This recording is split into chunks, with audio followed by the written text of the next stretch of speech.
नाही, मला पटोले नेमके कुणाच्या संबंधाने बोलले याची कल्पना नाही आहे, पण एक नक्की आहे, ज्या पद्धतीने या प्रकरणामध्ये अनेक ग्लॅमरस नेम फेम असणारे आणि बडी प्रस्थ दाखल झाली, म्हणजे हे फार शोकांतिका आहे एका अर्थाने की घाटकोपरमध्ये 18 जीव गेले, त्याची चर्चा 3 दिवसाच्या आत संपली.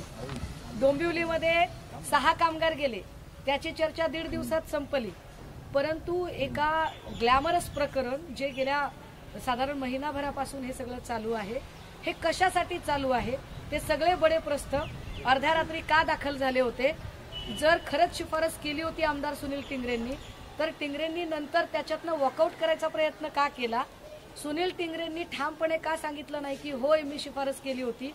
पत्र व्हायरल झाल्यावर पुन्हा त्याच्यावर वेगळा खुलासा देण्याची गरज, ती वेळ टिंगरेंवरती का आली.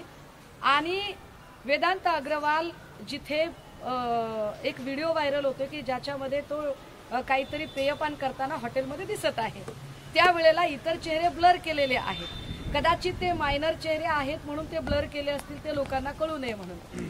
पण पोलिसांकडे त्यांची माहिती असेल ना की जे ब्लर केलेले चेहरे आहेत ते कोणाचे चेहरे आहेत, काय ते खूप मोठ्या बड्या हस्तींचे कुणी आहेत का, म्हणून ते चेहरे ब्लर केलेत का, की त्यांना वाचवण्यासाठी.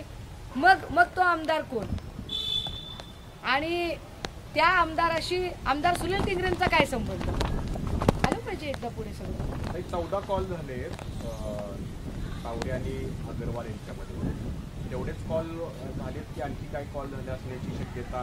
मला असं वाटतं की हे सगळं CDR वगैरे तपासणं ही गृह खात्याची जबाबदारी आहे, आणि सगळ्यात जर मी करायचं असेल तर मी पुन्हा म्हणेल की गृह खातं माझ्याकडे द्या, मी चालवून दाखवते.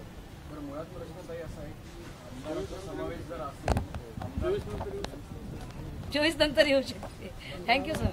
आमदारांचा जर समावेश या संपूर्ण प्रकरणी असेल तर संबंधित आमदारांचे जे मंत्री आहेत